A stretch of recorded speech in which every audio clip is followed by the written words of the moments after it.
बिस्मिल्लाहिर्रहमानिर्रहीम। अस्सलाम वालेकुम। आज आपके लिए एक नई वीडियो लेके आए हैं। इस वीडियो के अंदर हम बात करेंगे लॉजिक गेट्स एंड उनके फंक्शन के बारे में। तो इससे पहले हमने जो पढ़ा था वो हमने एंड ऑपरेशन पढ़े थे और ऑपरेशन, उसके अलावा नॉट ऑपरेशन पढ़े थे, उनके ट्रुथ टेबल्स बना के देखे थे वो किस तरह काम करते हैं। आज हमने पढ़ना है लॉजिक गेट्स और उनके फंक्शन। लॉजिक गेट एक्चुअल में होते क्या है? लॉजिक गेट जो आपकी डिवाइसेस होती हैं, ठीक है, सर्किट होते हैं, उनके अंदर ये फिज़िकल डिवाइसेस होती हैं, मतलब बने बनाए गेट्स होते हैं, उनको डिवाइसेस होती हैं, उनको लॉजिक गेट्स कहते हैं।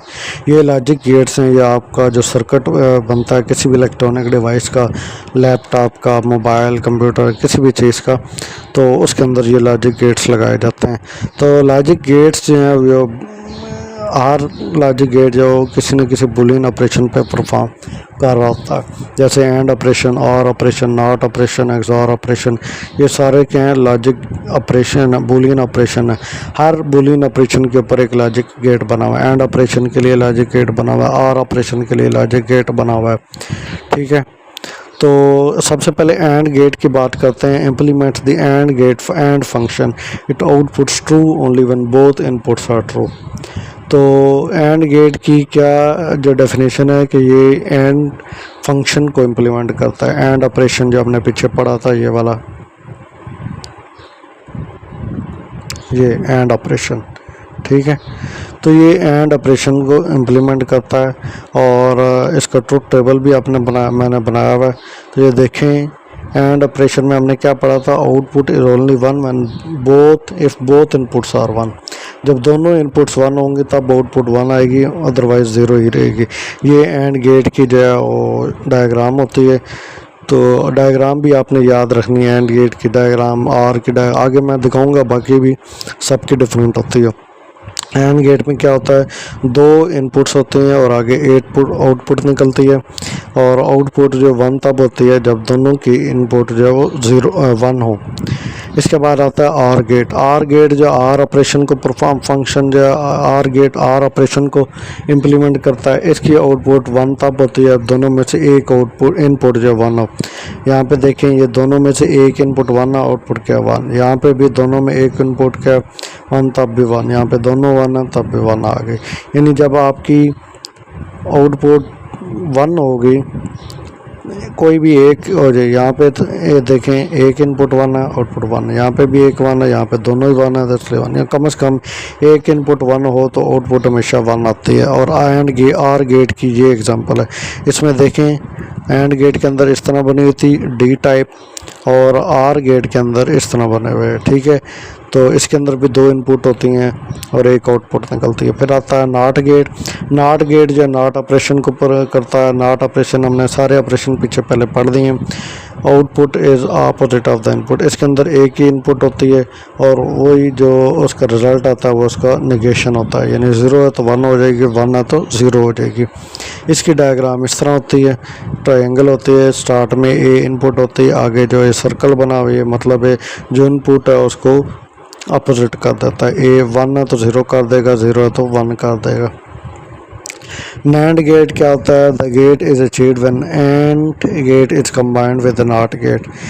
नैंड एन से होता है, नॉट गेट एंड गेट, इन दो ऑपरेशन जो है इसको मिल के नैंड गेट बनाते हैं। एक N for not gate, A N D, and for and gate, यानी कि एंड और नॉट गेट मिलें तो नैंड गेट बनता है। It generates true when at least one of the input is false. इसमें आउटपुट वन तब आती है दोनों में से एक, कम से कम एक इनपुट भी ज़ीरो है तो आउटपुट वन आ जाएगी। In other word it is the inverse of the end. आप ये भी कह सकते हैं एंड गेट का इनवर्स है। एंड गेट में क्या होता है? हमारे पास दोनों में से एक इनपुट वन, तब इनपुट कब होती है वन? जब दोनों इनपुट वन हो। लेकिन नैंड गेट में क्या होता है कि आपके पास आउटपुट जो है जो भी जो एंड करे ना, ए और ज़ीरो का ज़ीरो होता है, लेकिन इसका यहाँ पे वन आ जाएगा। ज़ीरो और वन का एंड क्या होता है? ज़ीरो होगा तो आउटपुट क्या होगी 1 आ गई इसके अंदर नैंड के अंदर। क्यों आ गई? क्योंकि ये एंड का उलट है, इसको ये भी कह सकते हैं सादा लफ्ज़ों में। नैंड गेट क्या होता है, जो एंड का रिज़ल्ट आया है उसको आपने अपोजिट कर देना, यानी उसके आगे नॉट लगा देना। ये एंड की डायग्राम है ना, एंड की डायग्राम ऐसे बनी थी ना, पीछे आपको दिखाई थी, ठीक है। ये एंड डायग्राम है, आगे उसके आगे नॉट लगा दिया, ठीक है। तो जो भी आपकी आउटपुट आएगी वो हमेशा एंड का इन्वर्स होगी। दूसरा इसको भी output is 0 only if the both inputs are 1, ठीक है। इसमें आउटपुट तब भी 0 आती है जब दोनों इनपुट्स जो हैं वो 1 होते हैं, ठीक है। या आप दोनों बातों को याद रख सकते हैं जो आपको आसान लगता है। मुझे इसमें ये आसानी लगी है कि ये एंड गेट का इन्वर्स कर देता है, एंड गेट का जो भी रिज़ल्ट आता है उसको उल्टा कर देता है, ठीक है। अब देखें ना, एंड गेट में 1 और 1 क्या होता है, 1 होता है ना, यहाँ पे इसने इसको उल्टा कर दिया, 0 कर दिया। उसके बाद है XOR gate. The XOR exclusive OR gate इसको कहते हैं। Output true only when exactly 1 of the input is true, ठीक है। व्हेन एग्जैक्टली 1 इनपुट ट्रू, जब दोनों इनपुट में से एक भी इनपुट जो है वो ट्रू होगी तो ये आपको आउटपुट ट्रू देगा, ठीक है। It differ from the OR gate. ये आर गेट से डिफरेंट, आर गेट में भी ये होता था एक भी इनपुट जो है वो 1 होगी तो आउटपुट हमारे पास 1 आ जाएगी। लेकिन इसमें क्या है, लेकिन ये यहाँ पे देखिए आउटपुट ट्रू ओनली 1 सिर्फ तब देगा जब दोनों में से एक इनपुट ट्रू होगा। ये नहीं है कि दोनों आर में दोनों 1 हो तो तब भी 1 आ जाता था। ये देखें ना, ये आर गेट, इसमें दोनों 1 है तो फिर भी 1 आ गया आउटपुट। लेकिन एक्सॉर में क्या होता है, जब दोनों इनपुट, दोनों में से एक इनपुट जो है वो 1 होगी तब आउटपुट 1 आएगी, ठीक है। It differ from the OR gate and does not output true when both input are true. यहाँ पे देखें दोनों इनपुट जो है वो हमारे पास 1 है लेकिन फिर भी आंसर क्या है 0। तो ये आपने याद रखना है कि एक्सॉर गेट क्या करता है, ये इनपुट 1 देता है जब दोनों में से एक इनपुट 1 हमेशा तब देता है जब एक इनपुट, दो इनपुट में से एक इनपुट 1 हो। दोनों होंगी तब भी नहीं देगा, सिर्फ एक होगी तब देगा। अब ये देखें 0 और 0 है, आउटपुट क्या आई है 0, क्योंकि इनमें से एक इनपुट भी 1 नहीं है। 0 और 1, इसमें ये 1 है, आउटपुट 1 आ गई, क्योंकि हमने कहा था दोनों इनपुट में से एक भी 1 होगी, या ये हो जाए या ये हो जाए तब 1 आ जाएगा। इसमें देखिए 1 और 0, इसमें ये 1 है ये 0, आउटपुट 1 आ गई, दोनों में से एक इनपुट 1 थी। अब यहाँ पे दोनों में इनपुट 1 है तब भी 0 आ गया। आउटपुट हमने क्या बताना है, एक्सॉर के अंदर, एक्सक्लूसिव और के अंदर आउटपुट हमेशा 1 तब होगी जब दोनों इनपुट में से एक इनपुट 1 होगी, दोनों नहीं होगी, एक होगी। अच्छा, simplification of Boolean function is a particular important process in designing N efficient digital circuit. ये जो बूलियन फंक्शन होते हैं इनको जो है वो सिंप्लीफाई करने के लिए कुछ रूल्स होते हैं। वो रूल्स इसलिए बनाए जाते हैं ताकि जो आप जो सर्किट बना रहे हैं उसके अंदर थोड़े गेट इसका इस्तेमाल किया जाए। जितने थोड़े गेट होंगे उतना ज़्यादा उस सर्किट का साइज़ छोटा होगा। जब साइज़ छोटा होगा तो वो एनर्जी या लाइट जो है कंजम्पशन वो थोड़ी करेगा, और उसके अलावा जब थोड़े गेट्स लगे होंगे साइज़ थोड़ा होगा उसकी स्पीड भी ज़्यादा होगी। तो जितना ज़्यादा वो कॉम्प्लिकेटेड होगा उतनी ज़्यादा उसमें एनर्जी कंजम्पशन होगी, जितनी ज़्यादा एनर्जी कंजम्पशन होगी उतनी ज़्यादा उसकी स्पीड स्लो होगी। तो इसलिए जो वो सर्किट्स हैं उनको अंदर जो गेट्स लगाए जाते हैं उसको हम सिंप्लीफाई करके लगाते हैं ताकि जो है वो थोड़े से थोड़े जैसे गेट्स का इस्तेमाल किया जाए। जब थोड़े गेट इस्तेमाल करेंगे एनर्जी का इस्तेमाल भी थोड़ा होगा, जब एनर्जी का इस्तेमाल थोड़ा होगा तो साइज़ भी जो है वो थोड़ा होगा, ठीक है। तो यहाँ तक आपको समझ आ गई, मैं आप पढ़ के सुना देता हूँ, आपको समझ आ जाएगी जल्दी। Simplification of Boolean function is particularly important process in designing N efficient digital circuit. Efficient digital circuit बनाने के लिए ज़रूरी है कि बूलियन फंक्शन को सिंप्लीफाई किया जाए। तो such simplified function require fewer gates making them compact in size, energy efficient and faster than complicated one. इस तरह के आप जो सिंप्लीफाइड फंक्शन बनाएंगे तो उसमें गेट्स जो हैं वो थोड़े हों, साइज़ उनका थोड़ा हो, तो फिर एनर्जी एफिशिएंट होंगे और तेज़ भी काम करेंगे, स्पीड तेज़ होगी। Simplification means applying of some Boolean algebra rules make. अब ये सिंप्लीफिकेशन होसी कहते हैं, इसके लिए कुछ अलजबरा रूल्स जो हैं वो लगाए जाते हैं। वो अलजबरा रूल्स जो हैं वो आज हम देखेंगे। सबसे पहला जो रूल है वो आइडेंटिटी लॉ है, ठीक है। आइडेंटिटी लॉ के अंदर क्या होता है, ये अच्छा जितने भी हम रूल्स पढ़ेंगे ये सारे रूल जो हैं ये एंड ऑपरेशन के लिए भी हैं और आर ऑपरेशन के लिए भी हैं, आर ऑपरेशन के लिए भी हैं और एंड ऑपरेशन के लिए भी हैं। अच्छा, आइडेंटिटी लॉज में एंड आर ऑपरेशन के लिए हमेशा ए प्लस ज़ीरो ए होता है, A dot one is equal to A होता है, ठीक है। अगर इसको याद रखना है, अब ये 8-10 लॉ हैं, ठीक है। अब ये 10 लॉ जो हैं आप इनको जब तक लिखेंगे नहीं ज़बानी प्रैक्टिस नहीं करेंगे तो आपको याद नहीं होंगे। अब इनको याद रखने के लिए मैंने हर जो रूल है या हर लॉ है उसके नीचे ट्रिक बताया है, उस ट्रिक के ज़रिए भी आप इसको याद कर सकते हैं। जब तक आपको ये याद नहीं होंगे आप सिंप्लीफाई नहीं कर सकते। तो इसलिए पहले ज़रूरी है कि हम इन लॉज को समझें और इनको ज़बानी याद कर लें।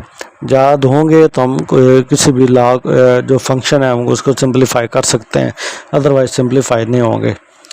तो आइडेंटिटी लॉ में आपने ये याद रखना है, ये ट्रिक है, zero in OR ignore it. OR operation के अंदर अगर ज़ीरो आ गया तो उसको इग्नोर कर दें। एंड ऑपरेशन के अंदर अगर 1 है तो नो चेंज, ठीक है। इसको आप ये भी कह लें, ज़ीरो के अंदर कोई भी चीज़ ऐड करें तो 1 हो जाती है।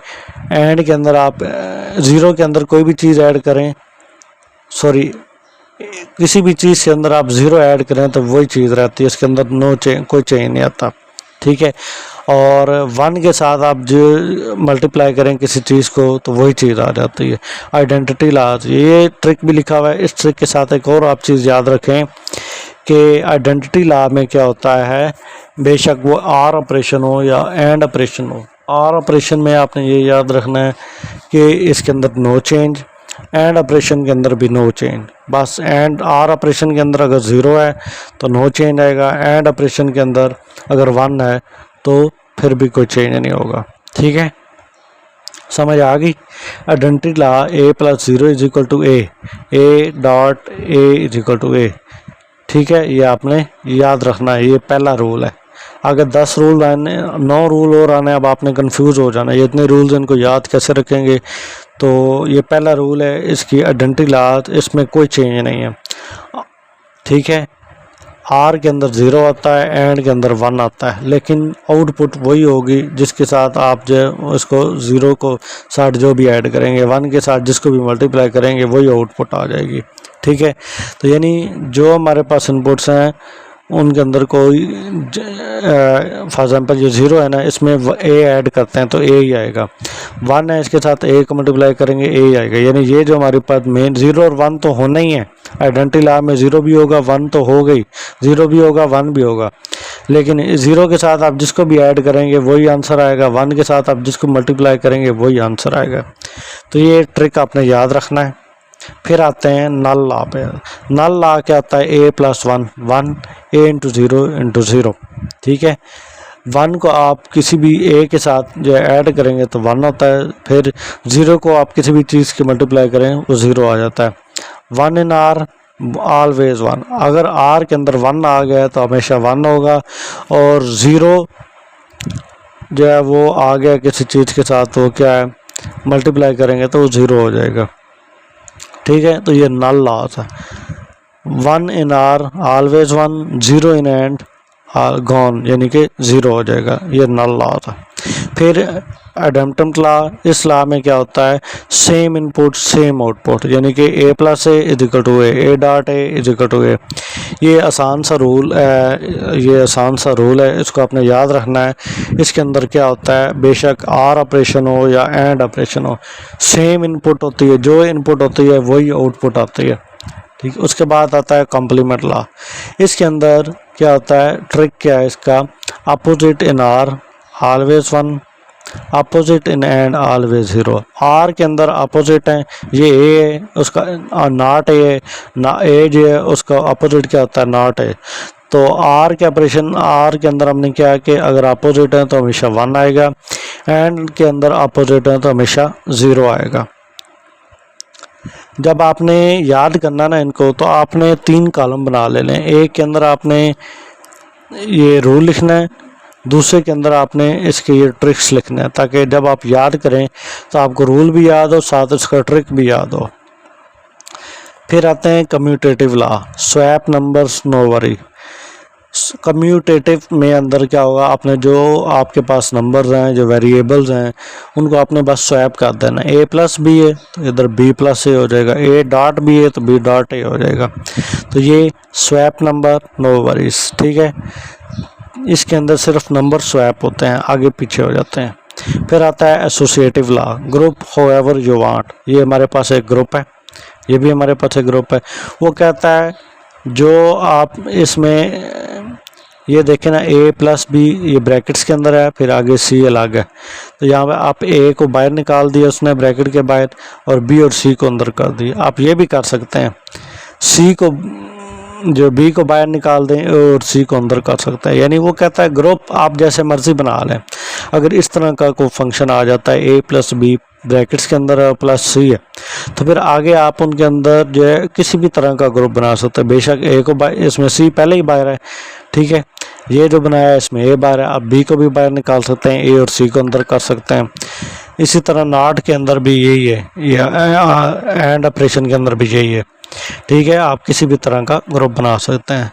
डिस्ट्रीब्यूटिव लॉ के अंदर क्या होता है, डिस्ट्रीब्यूट लाइक्स चॉकलेट। ये ए एक चॉकलेट है, इसको आपने डिस्ट्रीब्यूट करना है बी और सी में। ए बी को भी दे दिया, ए के साथ क्या है डॉट, ए डॉट बी, ये प्लस साइन वैसे बीच में आ गया, और ए को आपने सी के साथ जो है वो ऐड कर दिया, नॉट एंड ऑपरेशन लगा दिया। आर ऑपरेशन के अंदर ए के साथ आर ऑपरेशन है, ए आर बी, ये डॉट वैसे बीच में आ गया, ए आर सी। यानी आपके पास जो बायर है इसको आपने इस तरह देना है जैसे आप चॉकलेट्स दे रहे होते हैं, किसी को चीज़ें बांट रहे होते हैं, टॉफ़ियाँ बांट रहे हैं, ठीक है। तो ये क्या है, A dot B, A dot C, A plus B, A plus C. Distributive law.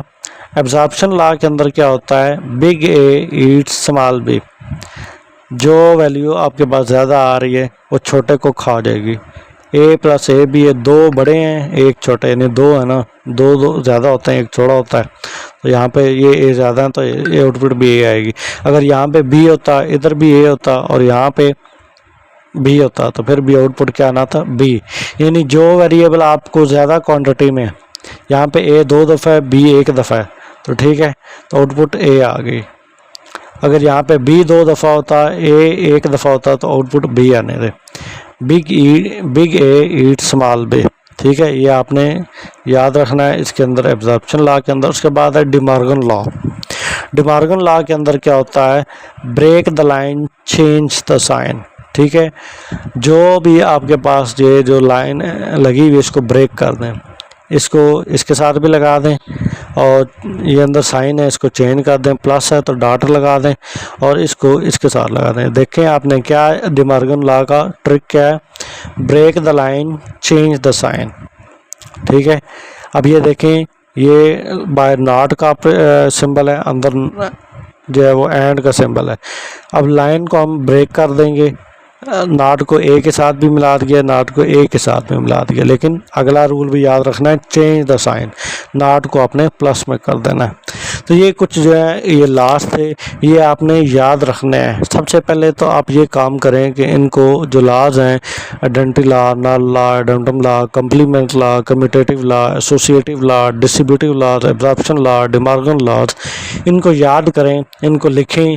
ये जब तक आपको याद नहीं हो गया आप किसी भी फंक्शन को सिंप्लीफाई नहीं कर सकते। याद कैसे करने हैं, मैंने आपको हर जो लॉ या रूल है उसके लिए आपको मैंने नीचे ट्रिक दिए हैं, इन ट्रिक्स के ज़रिए आप इनको याद करें। तो जब याद हो जाएंगे तो फिर आप हम अगले वीडियो में देखेंगे कैसे हम इनको, जो हमारे पास कोई फंक्शन आता है, आपके पेपर में भी ये क्वेश्चन आ सकते हैं, फंक्शन होगा आपने उसको सिंप्लीफाई करना होगा, वो आपको कहेगा कि जी ये पेपर क्वेश्चन है, फंक्शन है, आप इसको जो बूलियन रूल्स हैं उनके ज़रिए से सिंप्लीफाई करें। अब बूलियन रूल्स कितने हमने पढ़े हैं, 10 रूल्स पढ़े हैं, ठीक है। हर रूल्स का अपना एक जो है वो, हर रूल है उसका एक अपना ट्रिक है, और सारे रूल्स याद रखेंगे तो जो जब आपके पास फंक्शन सामने आएगा तो आप उसको देख के बताएंगे कि इस फंक्शन के ऊपर ये वाला रूल जो इम्प्लीमेंट होता है, तो लिहाजा इसको ऐसे सिंप्लीफाई किया जा सकता है। तो उम्मीद करता हूँ आप ये जो जितने हमने रूल्स पढ़े हैं इनको याद करेंगे, इनकी प्रैक्टिस करेंगे, इनकी ट्रिक्स याद रखेंगे। तो जब ये आपको याद हो जाएंगे तो फिर हम जो है नेक्स्ट आगे वीडियो लेके आएंगे कैसे फंक्शन को जो है सिंप्लीफाइज किया जा सकता है। आज की वीडियो के लिए इतना ही। वीडियो अच्छी लगी है तो इसको लाइक करें, शेयर करें और अपने दोस्तों के साथ शेयर करें। अल्लाह हाफिज़।